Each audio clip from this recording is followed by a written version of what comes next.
Hi, it's Tilly, and today we'll be going over part 2 of the Evil Queen, which includes the undershirt, gloves, and hood. Due to my lack of experience in making hoods and my excellent dodging of hard projects by doing other productive things, I'm a bit behind schedule.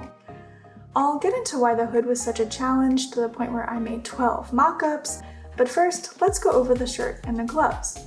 As always, I'll list out all of the products in the description below. None are sponsors.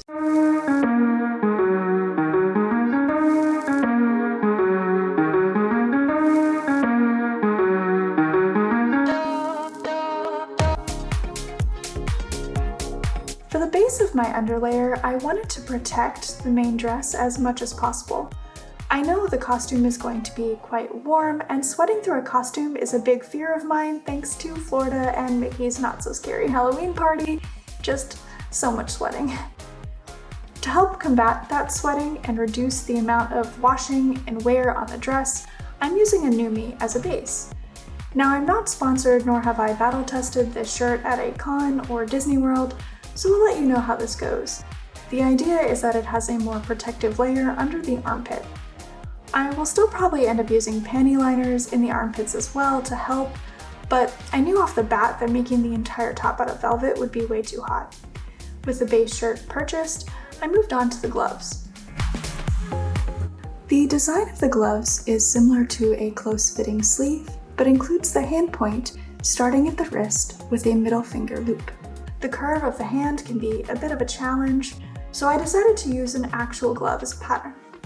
For the gloves tutorial, you will need a glove to pattern off of, or a pattern, your fashion fabric, I'm using a stretch velvet, elastic for the finger loops, I'm using a Ballet Elastic, and that's it. To start, I ordered a pair of gloves that matched the shape I wanted in the cheapest color possible. When they arrived, I took apart the side seam,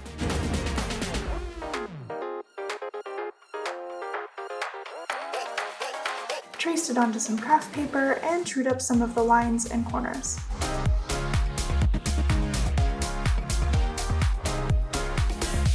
From there, I cut out from my fashion fabric,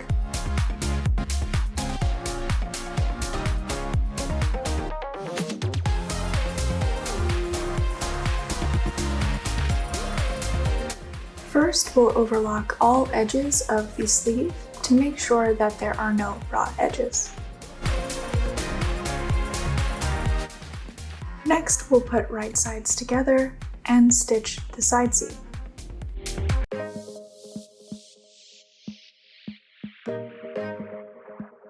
For the sleeve hem, we'll do a turned hem, where we'll take that overlocked edge, turn it in 1/4 of an inch, and top stitch down. Stitched on the elastic loops by following the same sewing line as the hem, and finish the gloves by zigzagging them onto the base shirt. With the gloves complete, I move to the more intimidating part of my last few weeks. The hood is designed to be very form-fitting and include a peak or point at the forehead. With that design in mind, I started working on the pattern. I started by draping and then doing many mock-ups and fittings. After some confusion and SOS calls to my best friend in London, we landed on this pattern. It includes 2 seams at the top of the head to be form-fitting and a seam at the neck. This is what the pattern looks like completely laid flat, with the 2 sides of the head, the middle section that includes where the zipper will go, and the cowl. With the pattern complete, I started to put it together. For the hood tutorial, you will need a pattern or draping material with a wig head, your fashion fabric, interfacing, lining fabric. I used a cotton broadcloth left over from my petticoat, pinking shears, and a zipper. First, I cut out my pieces with a 1/2 inch seam allowance and ironed on the interfacing to strengthen the point and the top of the head. I also cut out 3 facing pieces that will help the point keep its shape. Before you start interfacing, I would do a test piece first. Remember to use a protective layer or ironing cloth and follow the fabric's instructions for ironing so you don't accidentally ruin your fabric. Next, I stay stitched for just at the peak of the hood. From there, you can stitch together the top head strip to the sides of the head.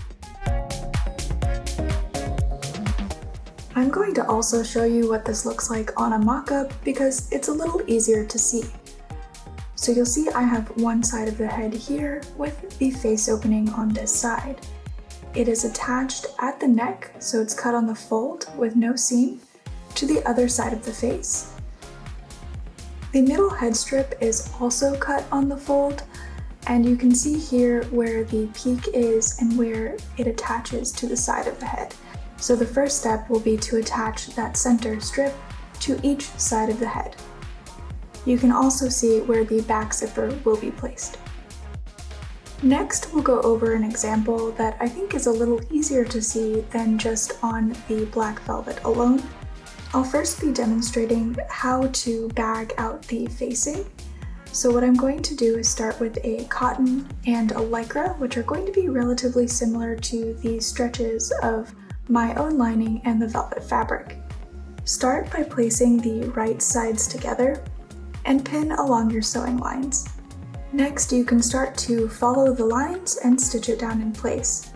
When you get to the peak of the head, it can be often hard to stitch in corners, and it's pretty easy for the sewing machine to pass a corner. So what I recommend is to actually use the hand crank to walk the needle to the point, and then you can keep the needle down to easily pivot and keep going.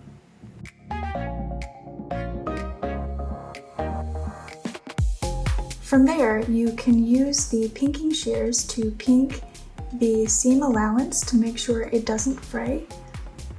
This is also a great option for when you don't want to have a lot of bulk. Next, this is going to be really important for the curves. You can clip into your seam allowance to help with the curve structure and to make sure the seam allowance doesn't get in your way when you're trying to bag it out. Just remember to be careful not to clip into your stitching. You can also clip the peak horizontally to make sure that there are no additional seam allowances right at that point to make sure it is sharp as possible. From there, you can turn them right sides out and go ahead and press to make sure it's lying flat before top stitching down. And there you have a very neat and nice point. Now I'll do the same thing with my hood by pinking around the face, clipping, and then inserting the facing by bagging it out. I used a straight stitch where the lining is and a zigzag around the bottom of the face. From there, I attached the cowl and the zipper.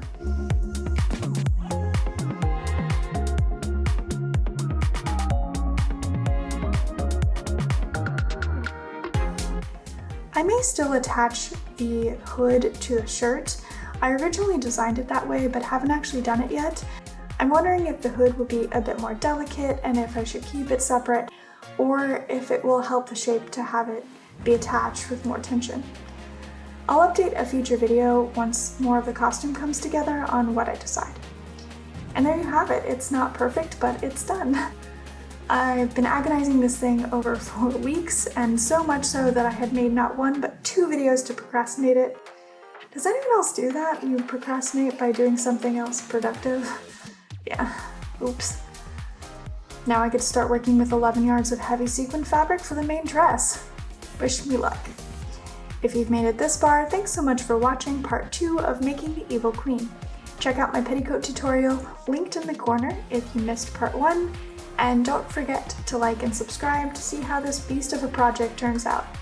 My Instagram, Twitter, and Facebook info is all here if you feel like following. See you next time!